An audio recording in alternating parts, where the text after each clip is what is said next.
Hello and welcome to EWTN Pro-Life Weekly, your weekly dose of the top pro-life news and issues, all from a Catholic perspective. I'm Catherine Hadro in our Washington, D.C. studio. Thank you for joining us. In this week's show, we're joined by Senator Mike Braun of Indiana, the only freshman Catholic senator. We speak out against an appalling example of our culture of death on full display. And this. When it feels like the bottom is dropping out, there's one thing that, that's never going to drop out and that's never going to change on you.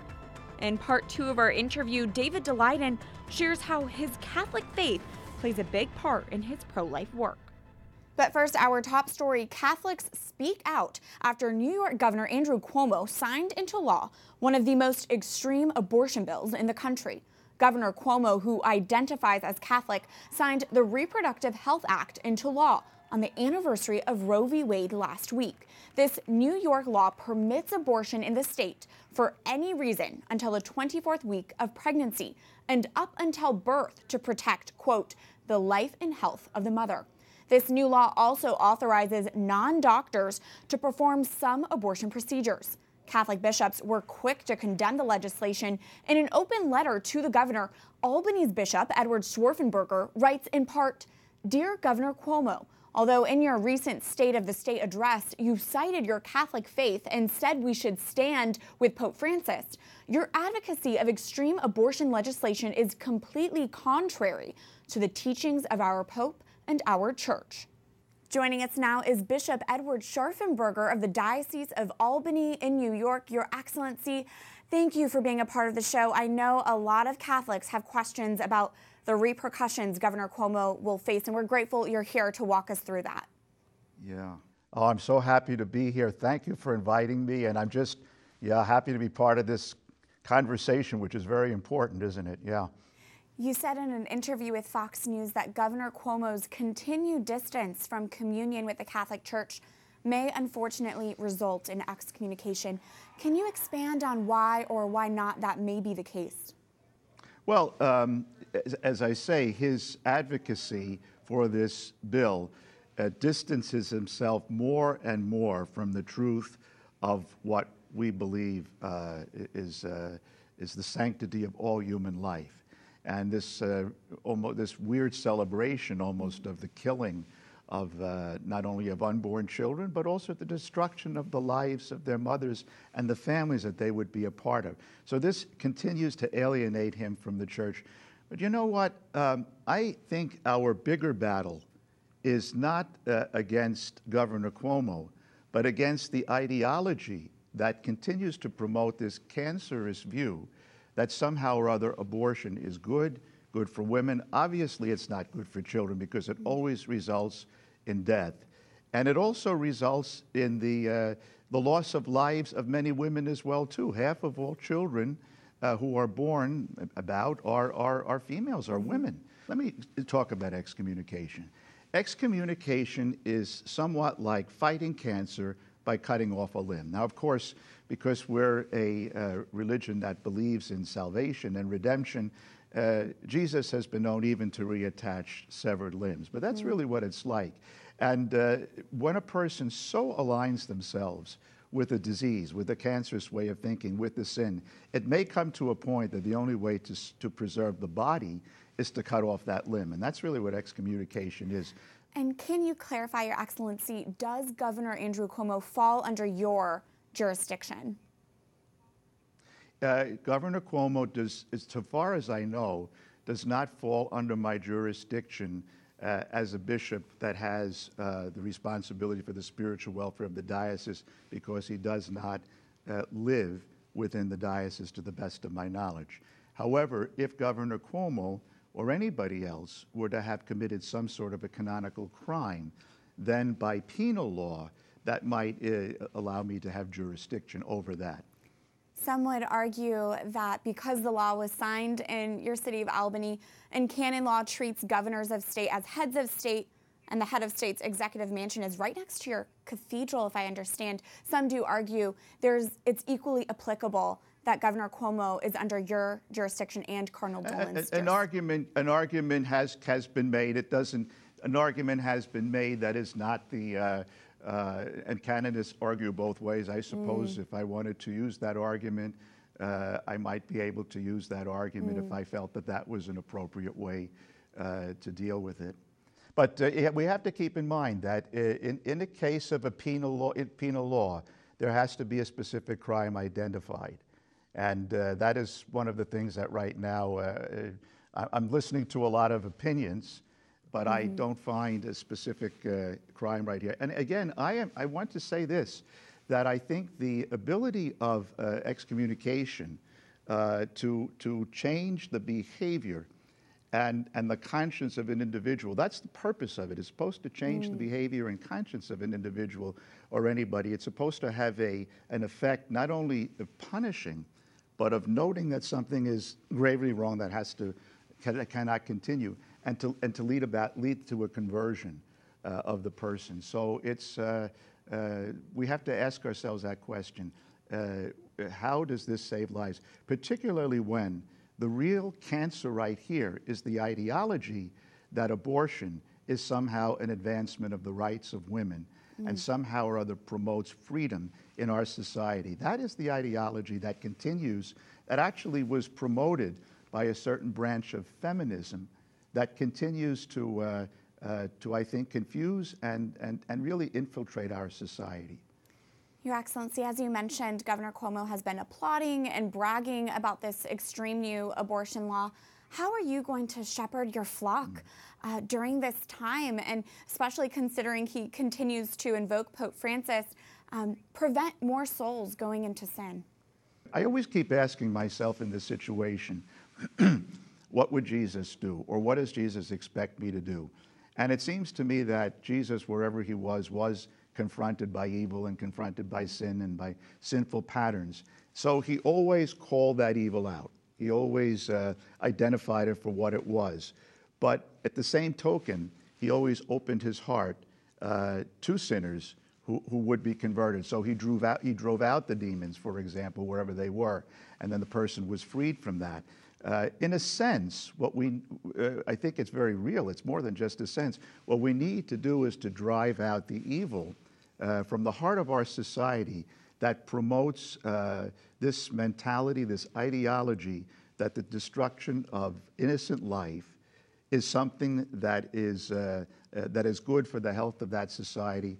And I think ultimately that we have to come to that conclusion as a society that abortion, institutionalized abortion, is a danger not only to the child in the womb and to the mother, but to all of society itself. As I say, this is more than just a Catholic issue. This is an issue that has to do with the very health of society, because it affects family life, it affects civil life, and look at the way it's created. The type of Roe versus Wade did not solve this national war that's been going on for some 50 years. Absolutely. Bishop Edward Scharfenberger of the Diocese of Albany, thank you so much for your time today, Your Excellency.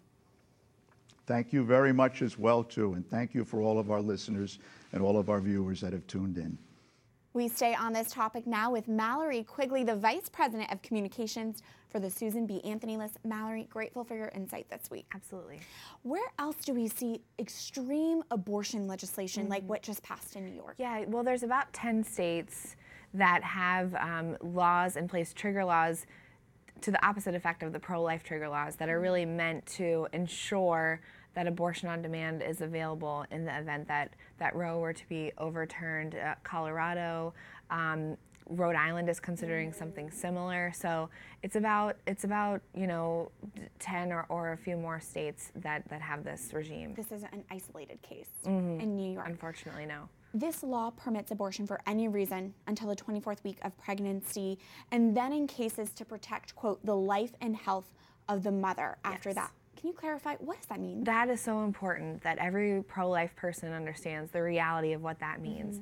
The health exception, which is something that we see in Roe versus Wade and Doe versus Bolton, that the health exception is left up to the attending doctor, aka the abortionist in charge. So long as the abortionist is willing to consider any kind of difficulty that the mother may be facing, whether it's financial, relational, emotional, any kind of health reason, this can be interpreted to be allow abortion up until the moment of birth. And as we've seen doctors speaking out after this law has been enacted, that there's no medical reason to end the life of a child at term. You should just induce delivery, and then you have a live baby. But this law does so much more. It calls for non-doctors to be able to perform abortions. It takes away any protection for those babies that are born alive, and we're talking about late-term abortion. I mean, ask Melissa Oden, who was born alive after a failed abortion, or Jill Stanek, who held a baby born alive. This happens, and those protections have been taken away from children in New York. Is this extreme kind of legislation in line with American attitudes on abortion? No, it's not. It's so far from where we stand. If you look at the polling, Americans are increasingly pro-life, and that means that they want to see more limits on abortion. We're sort of moving away from asking people where they identify, because that doesn't really get to the heart of it. When do you think babies should be protected? And a majority of Americans, women in higher numbers than men, African Americans, Hispanics, Democrats, even people who call themselves pro-choice, say we should stop abortion after 5 months, which is a point by which at least at that point the baby can feel pain. So New York is so far outside the mainstream, it's so disturbing. Finally, Mallory, are there any federal opportunities out there to counter these extreme abortion laws? Yeah, well, I mean, we have to be very vigilant at the federal level, because pro-abortion Democrats, unfortunately, the leadership in the House has already laid out their plan for ending the Hyde Amendment to force taxpayers to fund abortion. There is the Freedom of Choice Act, which is notorious legislation that's been circulated for several years now, that would undo every state law and really codify the Hyde Amendment at the federal level. So we have to stay vigilant. Fortunately, we have, that brick wall of the pro-life Senate and, of course, President Trump's veto pen, but we must remain vigilant. Absolutely. That's a great reminder. Mallory Quigley of the Susan B. Anthony List, thank you for your insight this week. Thanks for having me.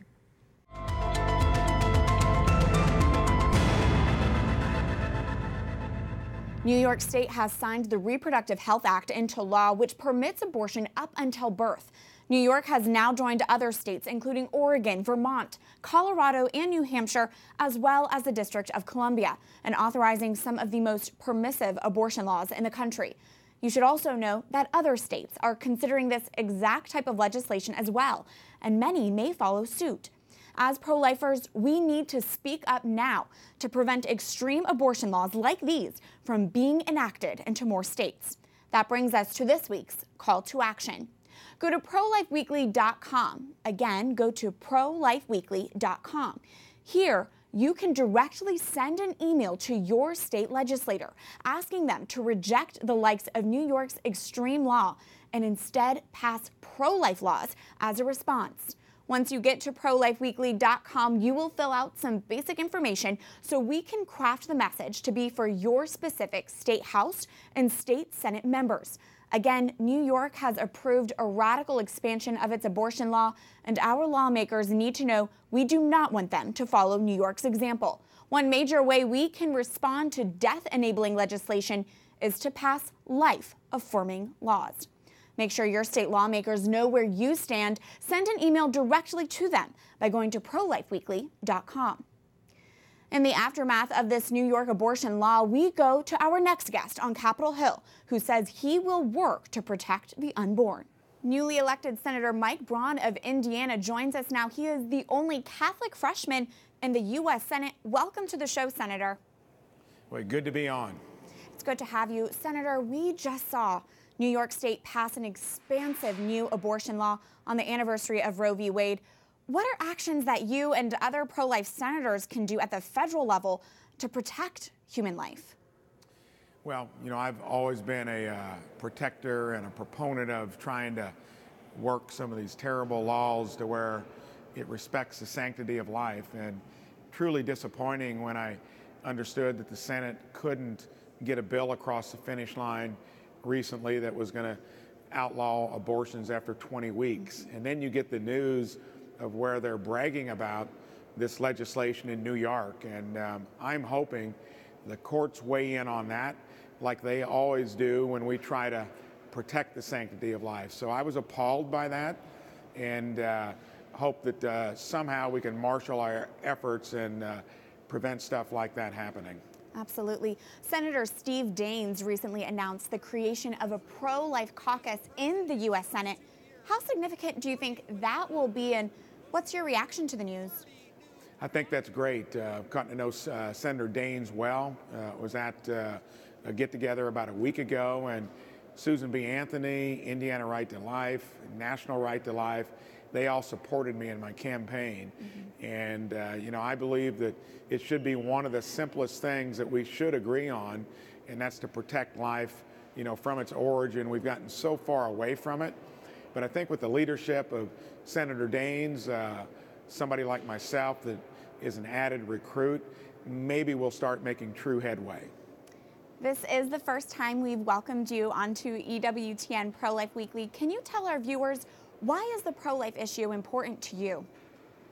Well, I grew up in southern Indiana, and I think I come from the most Catholic county and small town in Indiana. 8,000 people when I grew up, 16,000 people now, and we have 3 large parishes within the community. You know, it was raised in a way that you respected life, and, you know, I did everything I could as a state legislator to promote it, and I think it should be one of the simplest things that we all agree to, and it was mostly my roots. You know, from an early age, I was taught that God-given gift, respect life. Senator, when you were elected, you ousted former Senator Joe Donnelly. He is Catholic and also identified as pro-life, though voted in favor of abortion at times. What do you think your election tells us about American attitudes towards abortion, particularly those in the state of Indiana? Well, I think it says that you've got to do more than just say you're for something. You know, whenever it came to significant votes, you know, Senator Donnelly aligned with the liberal side of his party. I think it says that, you know, we need to be outspoken about something that's so important. And I think that if you come from a state like Indiana and you say one thing and do another, you should pay that consequence. And for me, it'll be an easy thing to do, and you can count on my trying to promote life every step of the way. Senator Mike Braun of Indiana, thank you so much for your time and for joining us on the show. You're very welcome.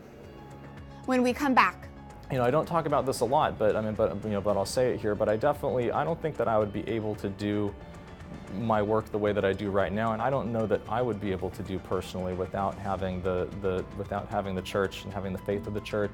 in part 2 of our interview, David Daleiden opens up about how he leans on his Catholic faith. Stay tuned as EWTN Pro-Life Weekly continues after this break.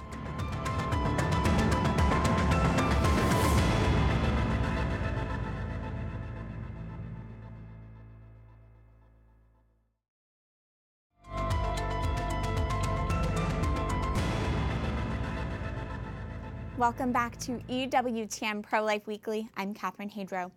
New York Governor Andrew Cuomo lit up the One World Trade Center Spire in pink to celebrate his radical expansion of abortion in New York. That's this week's Speak Out segment. On the 46th anniversary of Roe v. Wade, the Supreme Court decision that legalized abortion nationwide, state lawmakers in New York approved a law permitting abortion in the state for any reason until the 24th week of pregnancy and then up until birth to protect, quote, the life and health of the mother. Cuomo applauded the legislation and marked the occasion by lighting the spire of the One World Trade Center pink to celebrate. The fact Governor Cuomo used the One World Trade Center as a symbol of his abortion law is abhorrent. The One World Trade Center commemorates the thousands of lives lost on 9/11. But Cuomo is using the tallest building in the Western Hemisphere to sink to a new low by using it to celebrate the countless number of lives that will be lost to this extreme abortion law. This action to honor abortion stands in sharp contrast to New York's efforts to honor 11 expectant mothers and their unborn children who died in the terrorist attacks on September 11, 2001. The National September 11th Memorial and Museum includes 11 unborn children on its list of those who lost their lives that day. These precious lives are remembered alongside their fellow victims because their lives were every bit as valuable. While Governor Cuomo is lighting up the New York sky, let us pray he comes to see the light of truth and life, and one day use his leadership for good. Remember, there is something you can do to counter today's culture of death by following this week's call to action. Go to prolifeweekly.com to send an email directly to your state lawmakers, asking them to reject the likes of New York's extreme law. Finally, for this week's Pro-Life Focus, we go to part 2 of our conversation with David Daleiden as he opens up about how he leans on his Catholic faith in the course of his pro-life work. You yourself, David, are a practicing Catholic. I wanted to ask, how does your Catholic faith inform your work and shape your line of work? It's a good question. I would hope that any person of goodwill would be able to look at the harvesting and selling of aborted baby body parts for profit, turning our unborn brothers and sisters into a commodity like widgets on an assembly line. I don't think you have to be Catholic in order to see that, or Christian, or any kind of person of faith in order to see that. That's really a basic human moral issue. That's something that talks about our values of human equality and human dignity, just as Americans and just as people. I don't talk about this a lot, but I'll say it here. But I don't think that I would be able to do my work the way that I do right now, and I don't think I'd be able to go through experiences like having your home raided by the powerful Attorney General of the state of California, going through all the the lawsuits and the bogus criminal prosecution, and frankly, even sitting there and having a beer at the hotel bar with a bunch of abortion doctors. Like, that's an experience that we had during the undercover work, myself and some of the other investigators, and other similar experiences.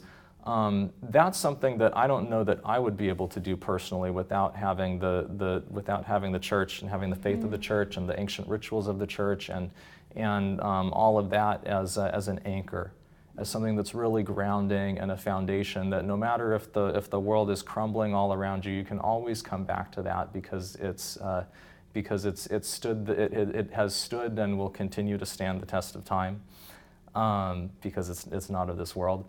And so that's something that's critical as a foundation, and as a foundation to stand on, as a support, as something that when it feels like the bottom is dropping out, there's one thing that that's never going to drop out and that's never going to change on you. I do want to give you an opportunity to respond to critics of your work who say, well, he misrepresented himself and his work, and who are critical of that, and saying that you were untruthful in order to get these videos. What do you say to that? I think that undercover work, whether it's something that a citizen journalist is doing, or an establishment journalist, or a law enforcement officer is doing, undercover work to me is a special kind of communication that might be a little performative, or even a little pretextual sometimes, but it's geared towards both uncovering the truth and then communicating the truth in an even more powerful way, which is very similar to metaphor or poetry, and many other forms of communication. There are so many other ways that we interact and communicate with each other as human beings besides just a straight up literal 1 + 1 = 2 kind of way of talking. And St. Augustine even talks about this as something that's very important, that sometimes precisely in order to make the truth better known and to communicate it even more powerfully, it's important to sometimes veil it or present it in a way that's not as literal, but might be symbolic, because the symbolism gives you an extra contour to it that you wouldn't have otherwise. I think undercover work is in the same kind of vein, where it's a special kind of communication that is designed to better communicate and better expose the truth that people deserve to know and need to know.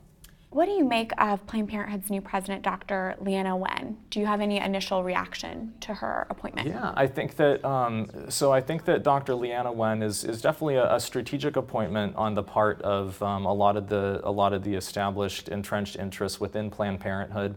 I think they're trying to please a lot of different factions within Planned Parenthood. Certainly, she fits with the contemporary kind of political moment for a lot of Planned Parenthood's base. She's very intersectional.